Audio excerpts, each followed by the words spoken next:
Chapter 11. First Test of Us. Renya and Azuru assisted their son with plating, while Yin and Izuku sat at the table. As the parents were talking with Atura, Yin whispered to Izuku before they picked their seats. "Are you left-handed or right-handed?"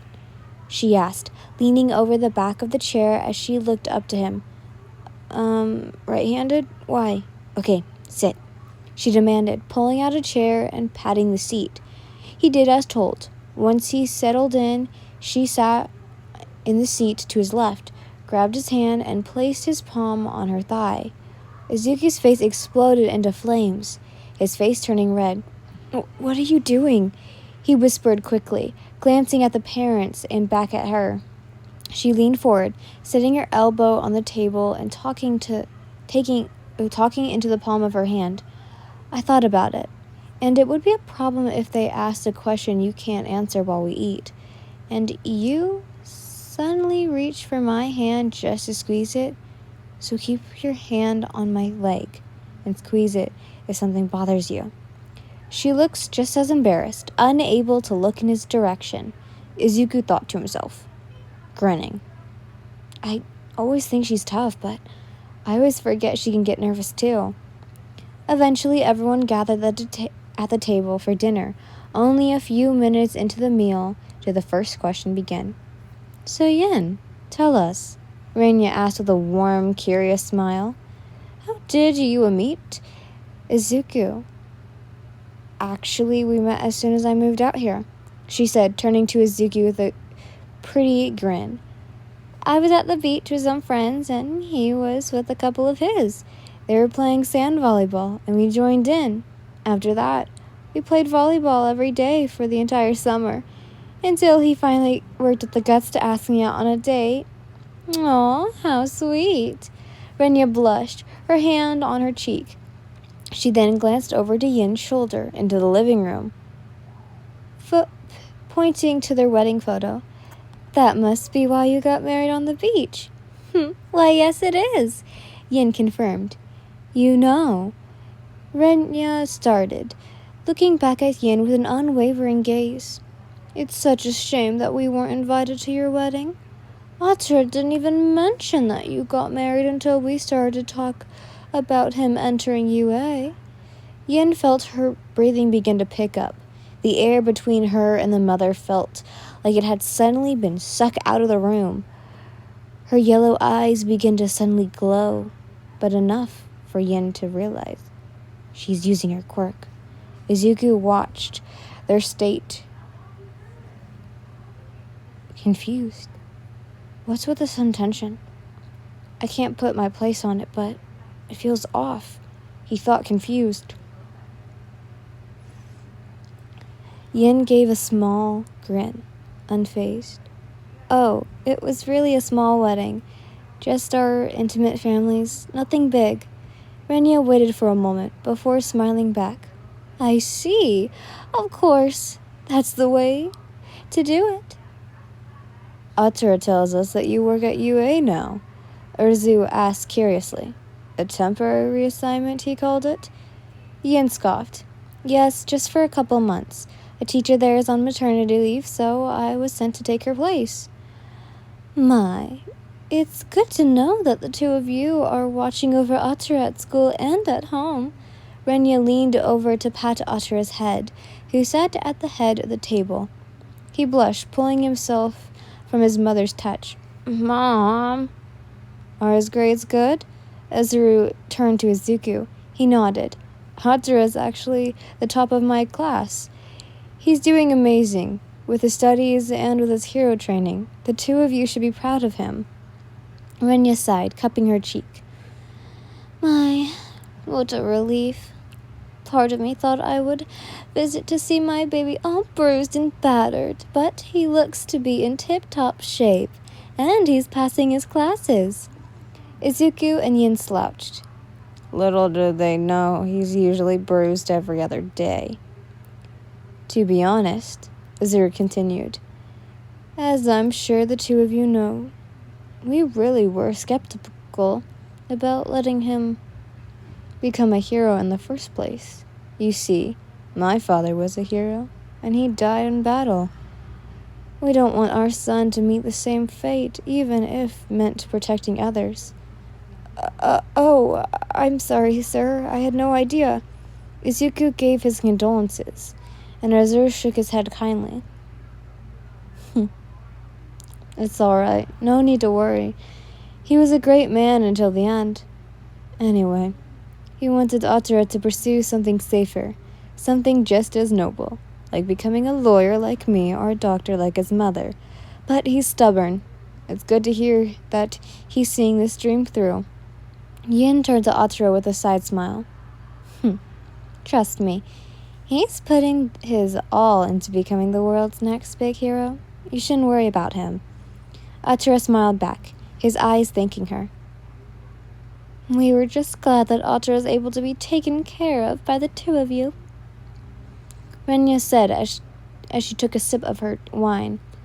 Knowing Yin isn't caring for him on her own is such a relief. Being a cop is dangerous, and being a woman even more so. Yin held back the urge to roll her eyes. I told you, Mom. Atura lifted his hand, punching the air in front of him. Yin is such a total fighter as a kid. She can knock out anyone. I'm safe with her alone. That is not the point, Renya lectured. Being a cop means you encounter bad people, and when a cop encounters bad people, they get on their bad side. What happens if one of those bad people follow Yin home and do something to the two of you? I mean, I totally would have beaten them up, Atura pouted. Besides, that has never happened. Never say never, Renya wagged her finger.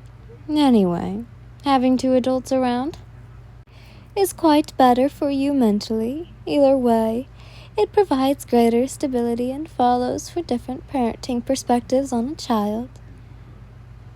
And the doctor gives her diagnosis, Atura mumbled as he stiffed his face, his mom shooting a glare. Izuku chuckled. Don't worry, Miss Suzumi. Yin and I are taking great care of him. That's wonder to hear. Now, tell me, how long have the two of you been married now? He mumbled, doing the math in his head. Crap, I can't think. If she's 21, but I met her when she moved here. How old would she be when she first moved here? Damn, Izuku, think. He firmly squeezed Yin's thigh. Yin, who was eating, nearly choked on her food, her cheeks growing hot. His hand had set on her thigh for so long that she forgot about it there. She turned to him, who looked at her with a blank face to avoid suspicion. She finished chewing her food, leaning back against her chair. She reached an arm over him, massaging the back of his neck with her hand as she smiled at Atura's parents. We met 3 years ago, but we got married about 1.5 years ago. My, how delightful, Renya beamed. It's good you waited till you got to know each other before tying the knot. Midoriya, have you thought about having children yet? Yeah, he answered, with a big blush on his cheeks, turning to Yin. She pressed her lips together, her eyebrows raising high. She slowly nodded, turning to the parents with a crooked grin. Yeah, we will definitely have children sometime in the future, he said sheepishly. He was a bit embarrassed, but he had to agree. If he didn't say anything, they would have known. How many kids are you looking to have? Azure looked right at Izuku. I hadn't really given it much thought. Maybe 3? Yin threw her hand over her chest, squeezing the back of his neck as she tried not to pass out. Izuku's shoulders tensed as her grip tightened. 3? She repeated to herself. By the way, Renya leaned forward towards Yin, her tone suddenly serious. We heard about what happened to your partner, the one that you worked with on the task force. It happened around this time last year. We're so sorry for your loss. Atsura told us the two of you were quite close. Ian's grip around Izuku's neck loosened, prompting him to turn to her.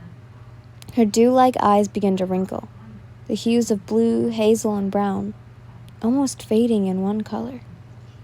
He noticed the way her jaw clenched, and her posture straightened. Her lashes fluttered, as if to blink away the tears that threatened to spill. We would have come to attend the funeral service, Izuku explained, but we were busy with work, and Atsura was focusing on finishing his final year of junior high. Their words became muffled. Her ears began to ring. Her throat was closing.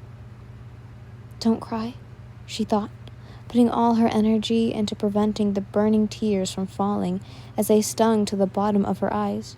Don't cry, don't cry, don't. And Izuku squeezed her thigh, causing Yin to turn to him. He gave her an empathetic look, trying to ask if she was all right. She took a deep breath, facing the parents again with a weak smile. She shook her head. It's no worries. I appreciate it, really. If you need anything from us, please let us know. It's the least we can do, Renya offered.